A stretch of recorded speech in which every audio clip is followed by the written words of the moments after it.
Na última semana de aula, a gente viu a primeira geração romântica, né? Aquilo que a caracterizava, era uma geração mais marcada pela ideia do nacionalismo. Tinha dito a vocês o porquê disso. O Brasil tinha recentemente se emancipado de Portugal, e aos brasileiros, e não somente aos brasileiros, já venho dizendo de outros tempos, as nações que estavam se formando, faltava-lhes um caráter que dissesse: eu sou brasileiro, eu sou português, eu sou espanhol, eu sou italiano. O povo ainda não tinha a noção do que era isso, que a nacionalidade é alguma coisa que vem com o você nascer numa determinada terra, você ter direitos e você ter deveres que lhe sejam colocados por uma carta constitucional. Isso não existia porque as pessoas eram súditas de um determinado rei. E isso fazia, portanto, com que elas não tivessem muito apego à terra, mas migrassem de acordo com as conveniências, pelo menos em tese. A partir, então, do século XIX, novamente chama a atenção para duas datas que são extremamente importantes: 1776, independência dos Estados Unidos, que começa a descambar todo esse processo. Lembra-se daqueles 3 passos da burguesia. Com 1776 começa o terceiro passo, que é o domínio político.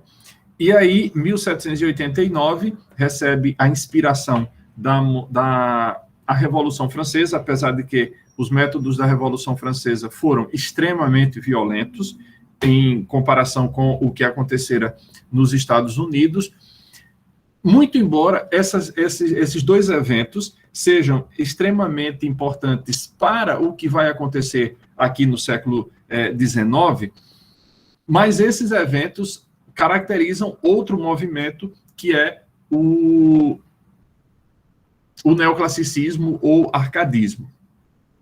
Mas vem na esteira. Vejam bem, a segunda geração romântica é uma geração que perdeu o rumo. Esses poetas da segunda geração são os poetas que perderam o rumo.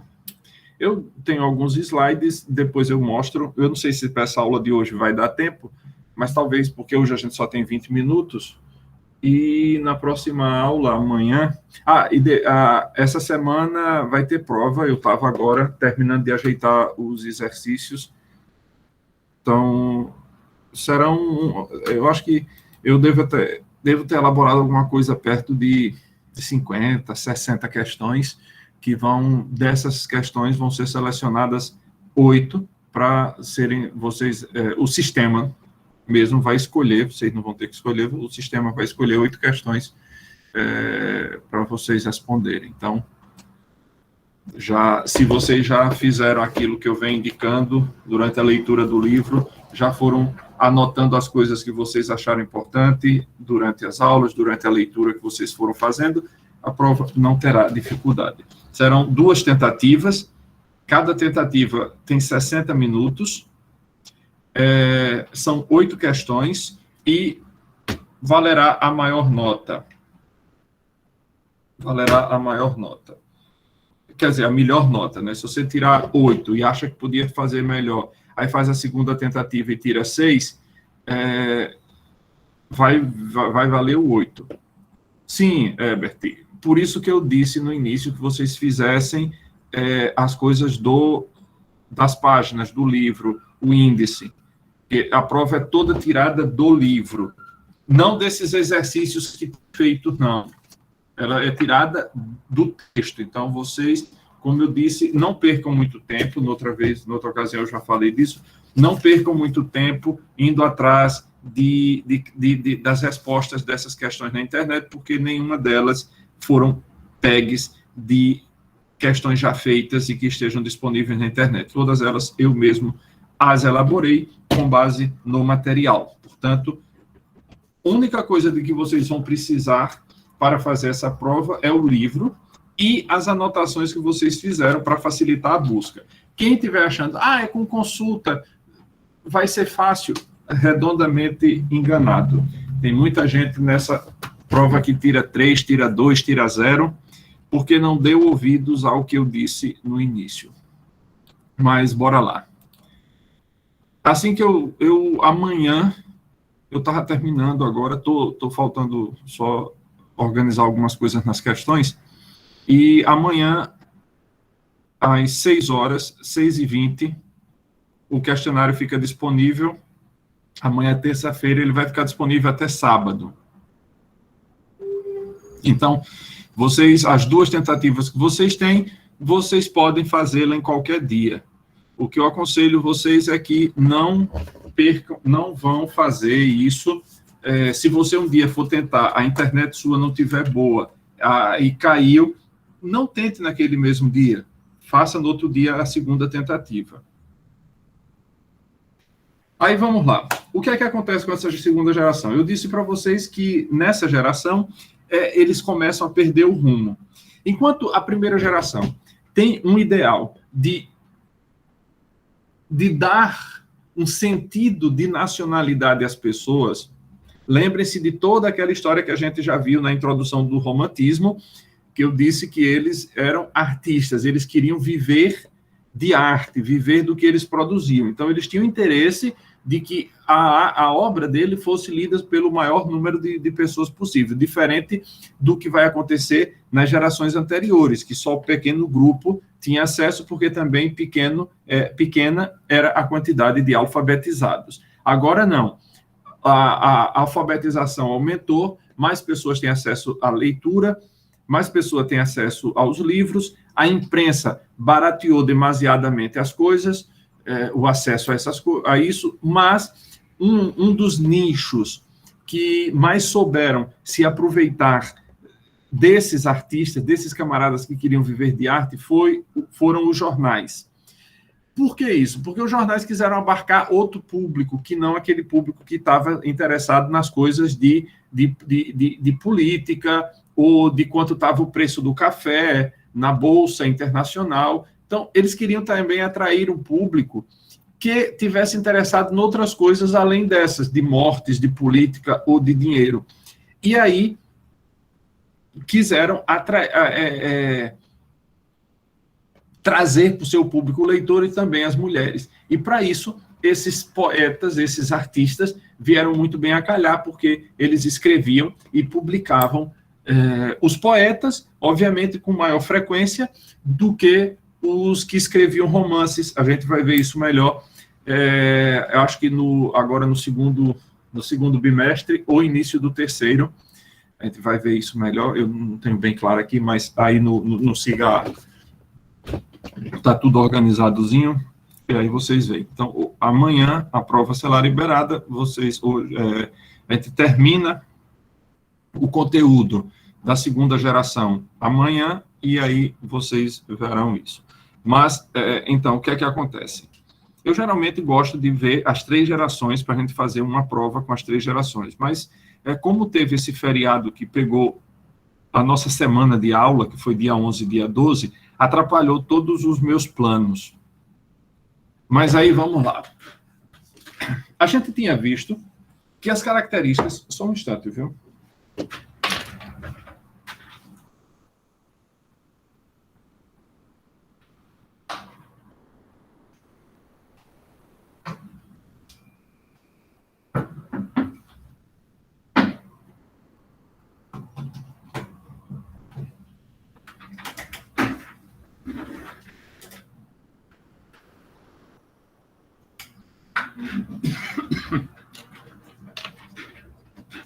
A gente tinha visto, portanto, que as características da galera da primeira geração eles eram mais preocupados com a questão da identidade,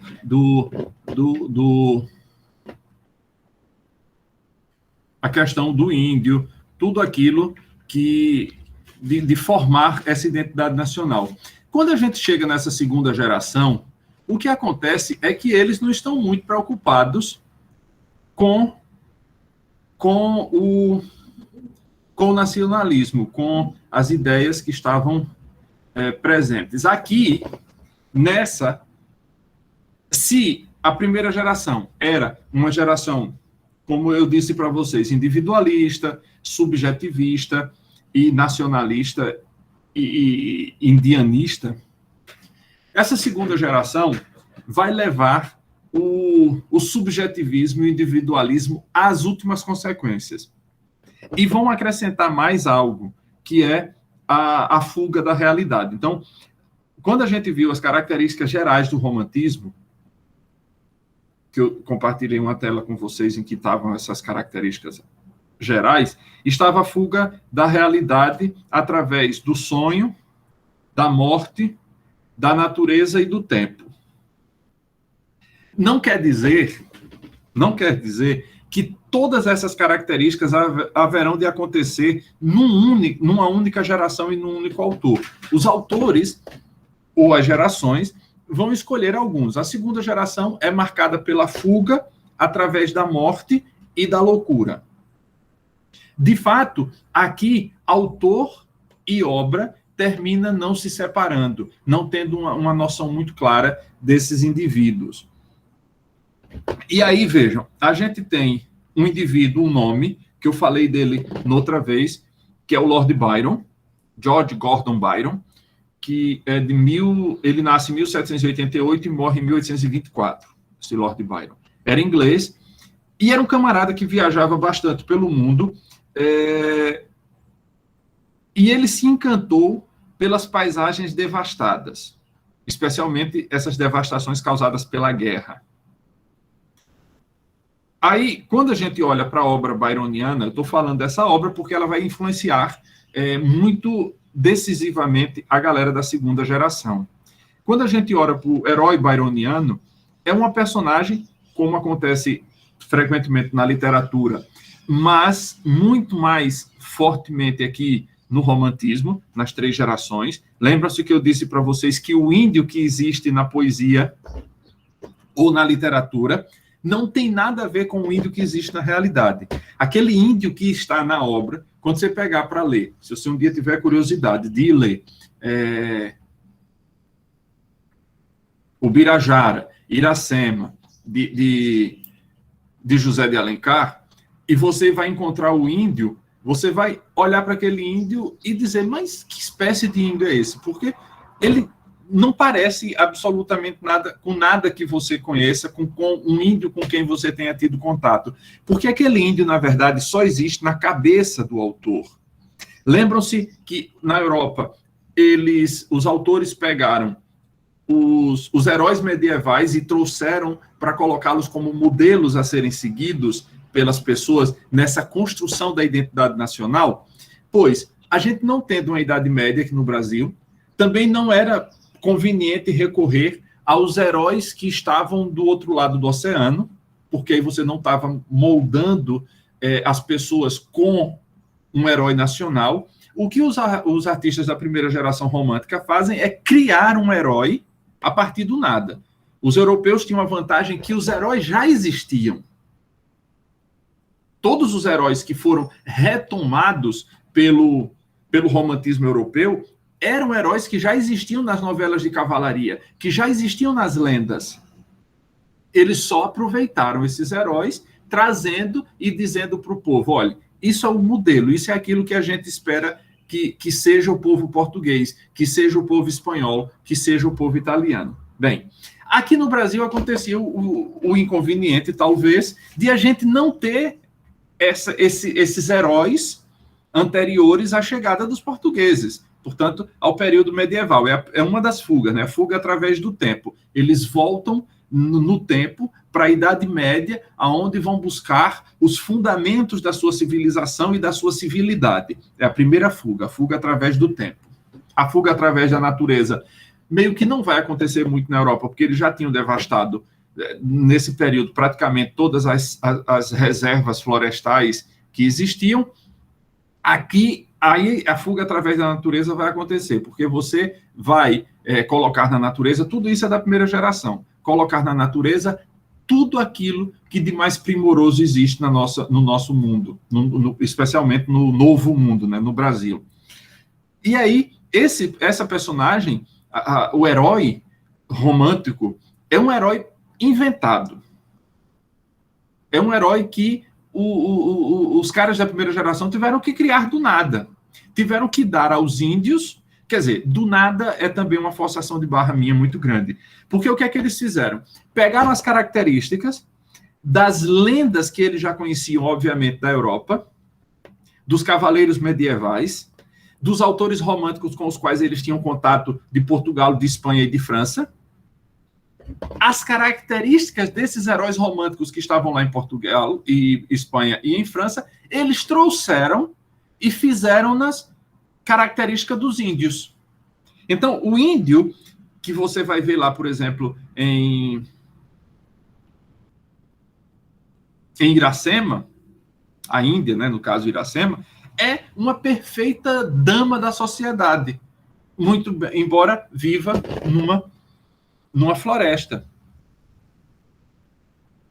Porque depois a gente fala um pouco mais sobre isso, mas, por exemplo, a obra de Alencar, você tem o Birajara, Iracema, e o outro é o Birajara, Iracema, e agora me fugiu o nome. Deixa eu ver se eu encontro aqui.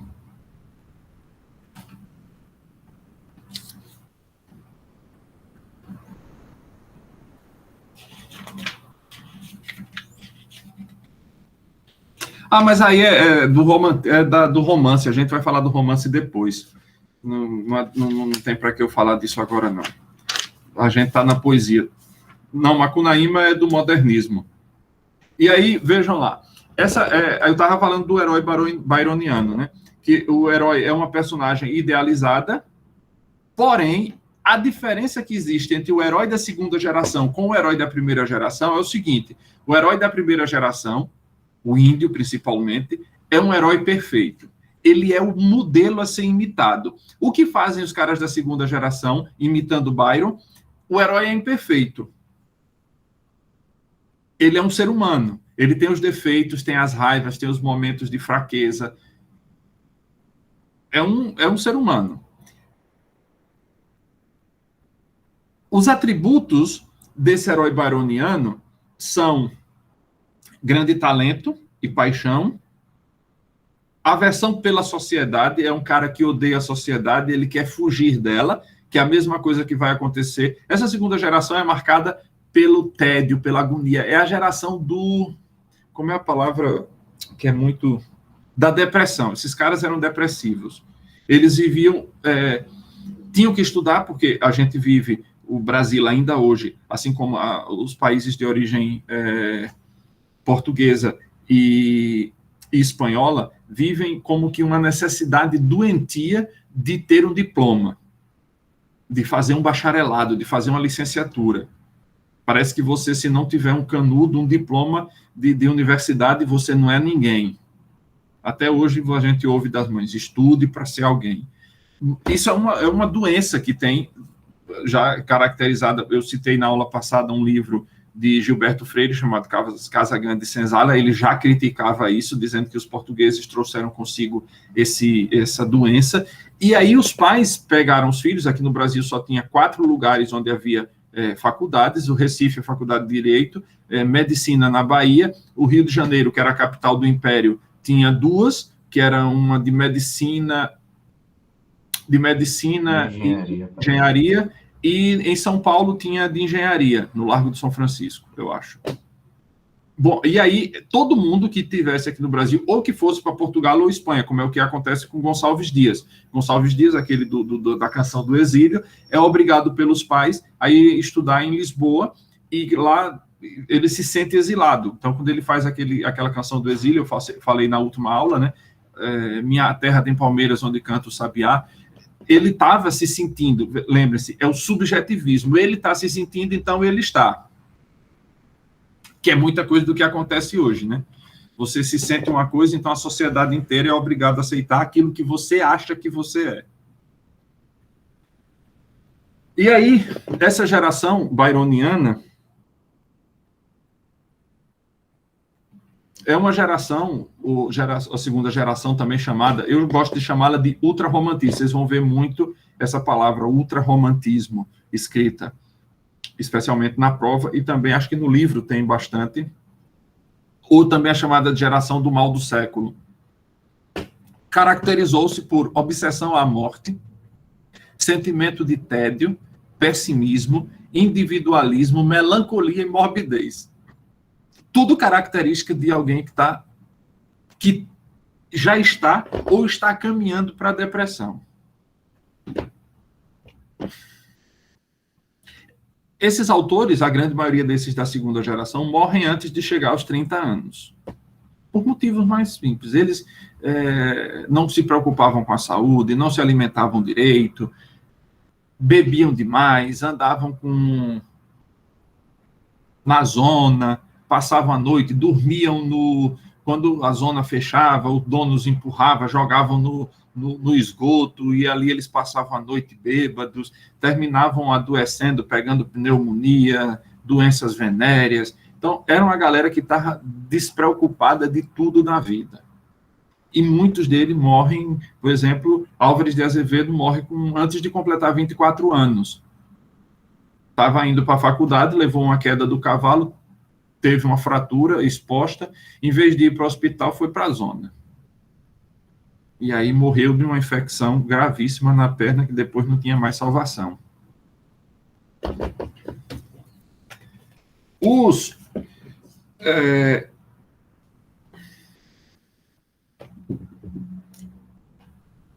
Os principais autores dessa geração brasileiros são Álvares de Azevedo, Casimiro de Abreu. De todos eles é o menos mórbido, é o menos doentio.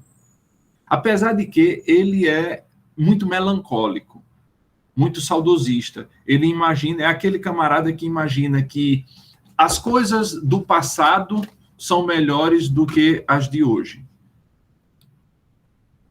Vou só recitar aqui um pedaço de uma poesia dele.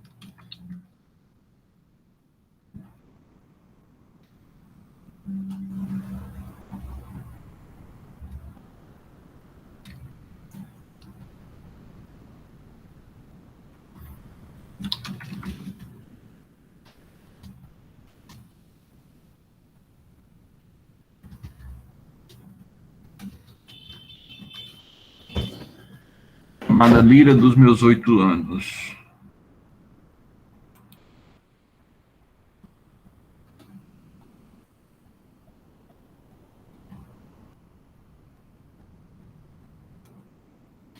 Ah, que saudades que eu tenho da aurora da minha vida, da minha infância querida que os anos não trazem mais. Tá vendo? É a saudade do passado. Que amor, que sonhos, que flores, naquelas tardes fagueiras, à sombra das bananeiras, debaixo dos laranjais. Como são belos os dias do despontar da existência, respira a alma inocência como perfumes à flor. O mar é lago sereno, o céu um manto azulado, o mundo um sonho dourado, a vida um hino de amor. Que aurora, que sol, que vida, que noites de melodia, naquela doce alegria, naquele ingênuo folgar. O céu bordado de estrelas, a terra de aromas cheias, as ondas beijando a areia e a lua beijando o mar.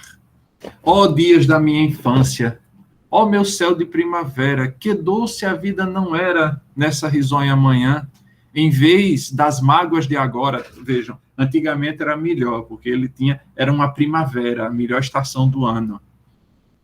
A vida era doce. Agora, em vez das mágoas de agora, eu tinha nessas delícias de minha mãe as carícias e beijos de minha irmã. Livre filho das montanhas, eu ia bem satisfeito, de camisa aberta ao peito, pés descalços, braços nus, correndo pelas campinas, a roda das cachoeiras, atrás das asas ligeiras das borboletas azuis. Naqueles tempos ditosos, ia colher as pitangas, trepava a tirar as mangas, brincava à beira do mar. Rezava as ave-marias, achava o céu sempre lindo, adormecia sorrindo e despertava a cantar. Oh, que saudades que eu tenho, da aurora da minha vida, da minha infância querida, que os anos não trazem mais. Que amor, que sonhos, que flores, naquelas tardes ligeiras, à sombra das bananeiras, debaixo dos laranjais. De todos os autores da segunda geração romântica, a gente pode dizer que Casimiro de Abreu é o menos doente.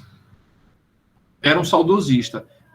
Obviamente, eles estudavam, viviam às custas dos pais, do dinheiro que os pais mandavam, então eles tinham que pagar o aluguel da pensão onde eles normalmente ficavam, né, da República, muitas vezes pagar a universidade, pagar alguma pessoa para lavar roupa, fazer comida ou comer em restaurantes. Eles tinham um monte de preocupações agora e muitas vezes o dinheiro ainda tinha que sobrar dinheiro para ir para a esbórnia. Ou talvez tinha que sobrar dinheiro para ir para a faculdade, porque o principal era a esbórnia, a faculdade e as outras coisas vinham em segundo plano. Então, gastava-se mais dinheiro na zona do que com a manutenção da vida.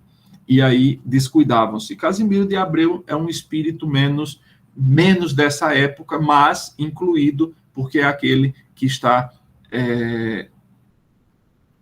com saudades de uma época de ouro, né, da aurora da minha vida. A aurora é aquele momento em que o sol surge, é quando a vida começa. Aquilo é melhor do que o pôr do sol, o ocaso.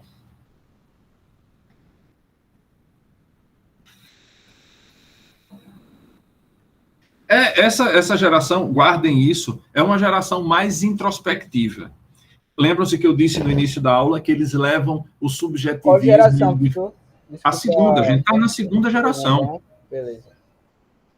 Que eles levavam o subjetivismo e individualismo ao máximo, pois é por isso. Eles são mais introspectivos, eles olham mais para dentro deles mesmos e são menos nacionalistas, estão menos preocupados com isso do que com cantar as dores deles. A gente termina a aula hoje com isso. Ô, professor. Deixa eu só parar aqui a gravação. Diga aí. Quando o senhor terminou o poema que o senhor estava lendo, certo, a minha internet caiu e eu não peguei esse final. Você ia explicar sobre ele, que era o menos doentio. O Casimiro de Abreu, ele é o menos doente porque ele é aquele que está, em vez de cantar as agonias e os sofrimentos aliás, de procurar refúgio na morte, como vão fazer os outros, ele procura refúgio nas lembranças do passado. É o menos doentio nesse sentido, né? Ele continua sendo um espírito depressivo, mas não é uma depressão que leve à morte, como vai ser a de muitos outros.